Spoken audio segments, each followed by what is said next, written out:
ओम दुम दुर्गाए नमः। माता रानी का आशीर्वाद सदैव आप सभी पर बना रहे। आज नवरात्रि का 5वां दिन है। आज आप सुनेंगे श्री दुर्गा सप्तशती का 9वां और 10वां अध्याय। आज के अध्याय शुरू करने से पहले हम सब मिलकर माँ भगवती का ध्यान करें। मैं अर्धनारीश्वर के श्री विग्रह की निरंतर शरण लेती हूँ। उसका वर्ण वधु पुष्प और स्वर्ण के समान रक्त पीत मिश्रित है। वह अपनी भुजाओं में सुंदर अक्षमाला, पास, अंकुश और वरद मुद्रा धारण करता है।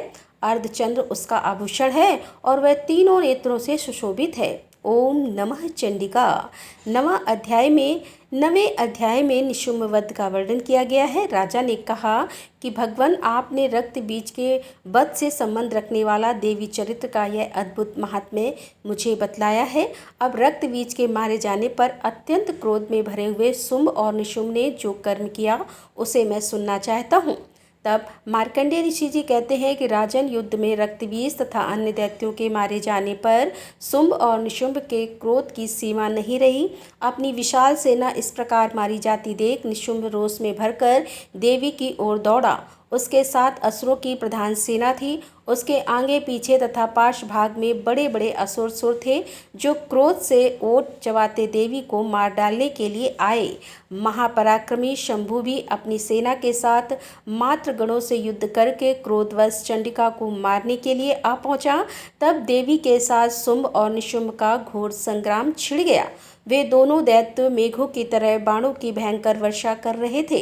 उन दोनों के चलाए हुए बाणों को चंडिका ने अपने बाणों के समूह से तुरंत काट डाला और शस्त्र समूहों की वर्षा करके उन दोनों दैत्य पतियों के अंगों में भी चोट पहुंचाई। निशुंभ ने तीखी तलवार और चमकती हुई ढाल लेकर देवी के श्रेष्ठ वाहन सिंह के मस्तक पर प्रहार कर दिया। अपने वाहन को चोट पहुंचने पर देवी ने सिरप नामक बाण से निशुंभ की श्रेष्ठ तलवार तुरंत ही काट डाली और उसकी ढाल को भी, जिसमें 8 चांद जड़े थे, खंड खंड कर दिया। ढाल और तलवार के कट जाने पर उस असुर ने शक्ति चलाई, किंतु सामने आने पर देवी ने चक्र से उसके भी 2 टुकड़े कर दिए। अब तो निशुंभ क्रोध से जल उठा और उस दानव ने देवी को मारने के लिए शूल उठाया, किंतु देवी ने समीप आने पर उसे भी मुक्के से मारकर चूर्ण कर दिया। तब उसने गदा घुमाकर चंडी के ऊपर गदा चलाई, परंतु वह भी देवी के त्रिशूल से कटकर भस्म हो गई। तदंतर दैत्य आज निशुंभ को फरसा हाथ में लेकर आते देख देवी ने बाण समूह से घायल कर धरती पर सुला दिया। उस भयंकर पराक्रमी भाई निशुंभ के धाराशायी हो जाने पर शुंभ को बड़ा क्रोध हुआ और अंबिका का वध करने के लिए वह आगे बढ़ा। रथ पर बैठे ही बैठे उत्तम आयुष से सुशोभित अपनी बड़ी बड़ी 8 अनुपम भुजाओं से समूचे आकाश को ढककर वह अद्भुत शोभा पाने लगा। उसे आते देख देवी ने शंख बजाया और धनुष की प्रत्यंचा का भी अत्यंत दुषय शब्द किया। साथ ही अपने घंटे के शब्द से, जो समस्त दैत्य सैनिकों का तेज नष्ट करने वाला था, संपूर्ण दिशाओं को व्याप्त कर दिया। तदंतर सिंह ने भी अपनी दहाड़ से, जिसे सुनकर बड़े बड़े गजराज का महान मद दूर हो जाता था, आकाश, पृथ्वी और 10 दिशाओं को गुंजा दिया। फिर काली ने आकाश में उछलकर अपने दोनों हाथों से पृथ्वी पर आघात किया। उससे ऐसा भयंकर शब्द हुआ जिससे पहले के सभी शब्द शांत हो गए। तत्पश्चात शिवदूती ने दैत्यों के लिए अमंगलजनक अट्टहास किया। इन शब्दों को सुनकर समस्त असुर धरा उठे, किंतु शुंभ को बड़ा क्रोध हुआ। उस समय देवी ने शुंभ को लक्ष्य करके कहा, ओ दुरात्मा, खड़ा रहे, खड़ा रहे। तभी आकाश में खड़े हुए देवता बोल उठे, जय हो, जय हो। शुंभ ने वहां आकर ज्वाला से युक्त अत्यंत भयानक शक्ति चलाई। अग्नि में पर्वत के समान आती हुई उस शक्ति को देवी ने बड़े भारी लके से दूर हटा दिया। उस समय शुंभ के सिना दिल से नी से वज्रपात के समान भयानक शब्द हुआ, जिसने अन्य सब शब्दों को जीत लिया। शुंभ ने चलाए हुए बाणों के देवी ने और देवी के चलाए हुए बाणों के शुंभ ने अपने भयंकर बाणों द्वारा सैकड़ों और हजारों टुकड़े कर दिए। तब क्रोध में भरी हुई चंडिका ने शुंभ को शूल से मारा। उसके आघात से मूर्छित होकर वह पृथ्वी पर गिर पड़ा। इतने में ही निशुंभ को चेतना हुई और उसने धनुष हाथ में लेकर बाणों द्वारा देवी काली तथा सिंह को घायल कर डाला। फिर उस दैत्य राज ने 1 लाख बाहें बनाकर चक्रों के प्रहार से चंडिका को आच्छादित कर दिया। तब दुर्गम पीड़ा का नाश करने वाली भगवती दुर्गा ने कुपित होकर अपने बाणों से उन चक्रों तथा बाणों को काट गिराया। यह देख निशुंभ दैत्य सेना के साथ चंडिका का वध करने के लिए हाथ में गदा लेकर बड़ी तेजी से दौड़ा। उसके आते ही चंडी ने तीखी धार वाली तलवार से उसकी गदा को शीघ्र ही काट डाला। तब उसने सूल हाथ में ले लिया और देवताओं को पीड़ा देने वाले निशुंभ को सूल हाथ में लिए आते देख चंडिका ने वेग से चलाए हुए अपने सूल से उसकी छाती छेद डाली। सूल से विदीर्ण हो जाने पर उसकी छाती से एक दूसरा महाबली एवं महापराक्रमी पुरुष खड़ी रहे कहता हुआ निकला। उस निकलते हुए पुरुष की बात सुनकर देवी ठाका लगाकर हंस पड़ी और खड्ग से उन्होंने उसका मस्तक काट डाला। फिर तो वह पृथ्वी पर गिर पड़ा। तब सिंह अपनी दाढ़ से असुरों की गर्दन कुचल कर खाने लगा। ये बड़ा भयंकर दृश्य था। इधर काली तथा शिवदूती ने भी अन्यान्य दैत्यों का भक्षण आरंभ कर दिया। कौमारी की शक्ति से विदीर्ण होकर कितने ही महादैत्य नष्ट हो गए। ब्रह्मांडी के मंत्र पूत जल से निस्तेज होकर कितने ही भाग खड़े हुए। कितने ही दैत्य महेश्वरी के त्रिशूल से छिन्न भिन्न होकर धराशायी हो गए। वाराई के थूथुन के आघात से कितनों का पृथ्वी पर कचूबर निकल गया। वैष्णवी ने भी अपने चक्र से दानवों के टुकड़े टुकड़े कर डाले। ऐन्द्री के हाथ से छूटे हुए वज्र से भी कितने ही प्राणों से हाथ धो बैठे। कुछ असुर नष्ट हो गए और कुछ उस महायुद्ध से भाग गए तथा कितने ही काली शिवदूती तथा सिंह के ग्रास बन गए।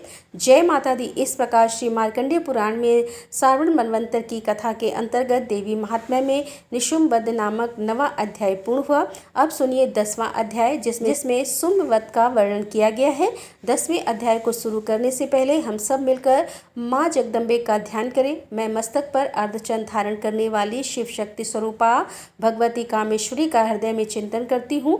वे तपाए हुए स्वर्ण के समान सुंदर हैं। सूर्य, चंद्रमा और अग्नि यही 3 उनके नेत्र हैं और वे अपने मनोहर हाथों में धनुष बाण, अंकुश पाश और शूल धारण किए हुए हैं।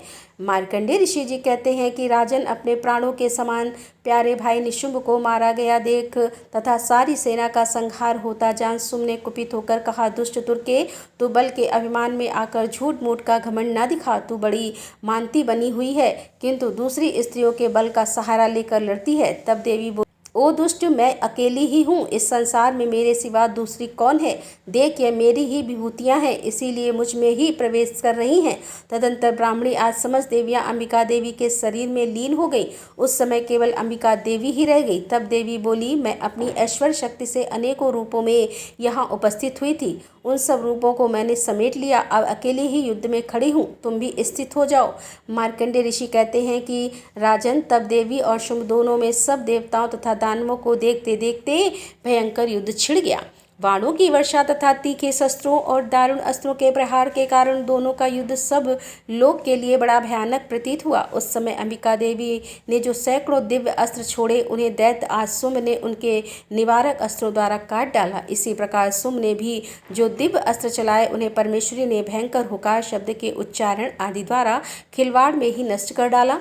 तब उस असुर ने सैकड़ों बाणों से देवी को आच्छादित कर दिया। यह देख क्रोध में भरी हुई उन देवी ने भी बाण मारकर उनका धनुष का काट डाला। धनुष कट जाने पर फिर दैत्य आज ने शक्ति हाथ में ली, किंतु देवी ने चक्र से उसकी हाथ की शक्ति भी काट गिराया। तत्पश्चात दैत्यों के स्वामी शुंभ ने 100 चांद वाली चमकती हुई ढाल और तलवार हाथ में ले उस समय देवी पर धावा किया। उसके आते ही चंडिका ने अपने धनुष से छोड़े हुए तीखे बाणों द्वारा उसकी सूर्य किरणों के समान उज्ज्वल ढाल और तलवार को तुरंत काट दिया। फिर उस दैत्य के घोड़े और भी मारे गए। धनुष तो पहले ही कट चुका था। अब उसने अंबिका को मारने के लिए उद्यत होकर भयंकर मुदर हाथ में लिया। उसे आते देख देवी ने अपने तीक्ष्ण बाणों से उसका मुदर भी काट डाला, जिस पर वह असुर मुक्का तानकर बड़ी तेजी से देवी की ओर झपटा। उस दैत्यराज ने देवी की छाती में मुक्का मारा। तब उन देवी ने भी उसकी छाती में एक चाटा जड़ दिया। देवी का थप्पड़ खाकर दैत्यराज पृथ्वी पर गिर पड़ा, किंतु पुनः सहसा पहले की तरह उठकर खड़ा हो गया। फिर वह उछला और देवी को ऊपर से ले जाकर आकाश में खड़ा हो गया। तब चंडिका आकाश में भी बिना किसी आधार के ही शुंभ के साथ युद्ध करने लगी। उस समय दैत्य और चंडिका आकाश में एक दूसरे से युद्ध करने लगे और उनका वह युद्ध पहले सिद्ध और मुनियों को विस्मय में डालने वाला हुआ।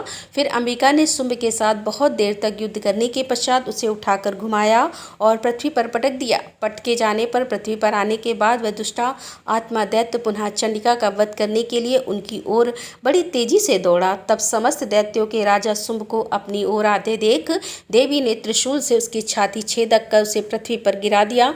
देवी के शूल की धार से घायल होने पर उसके प्राण पखेरु उड़ गए और वह समुद्रों, द्वीपों तथा पर्वतों सहित समूची पृथ्वी को कंपा हुआ भूमि पर गिर पड़ा। इसके बाद उस दुरात्मा के मारे जाने पर संपूर्ण जगत प्रसन्न और पूर्ण स्वस्थ हो गया। आकाश स्वच्छ दिखाई देने लगा। पहले जो उत्पात सूचक मेघ और उल्कापात होते थे वे सब शांत हो गए तथा उस दैत्य के मारे जाने पर नदियां भी ठीक मार्ग से बहने लगी। उस समय शुंभ की मृत्यु के बाद संपूर्ण देवताओं का हृदय हर्ष से भर गया और गंधर्व गण मधुर गीत गाने लगे। दूसरे गंधर्व बाजे बजाने लगे, अप्सराएं नाचने लगी, पवित्र वायु बहने लगी, सूर्य की प्रभा उत्तम हो गई, अग्निशामक हो उठी और संपूर्ण दिशाओं के भयंकर शब्द शांत हो गए। जय माता दी। इस प्रकार श्री मार्कंडेय पुराण से सावण मनवंतर की कथा के अंतर्गत देवी महात्म्य में शुंभवध नामक 10वां अध्याय पूर्ण हुआ। इसके आगे के अध्याय आप सभी कल की वीडियो में जरूर सुनिए। राधे राधे। जय श्री कृष्णा। हर हर महादेव। जय भोलेनाथ की।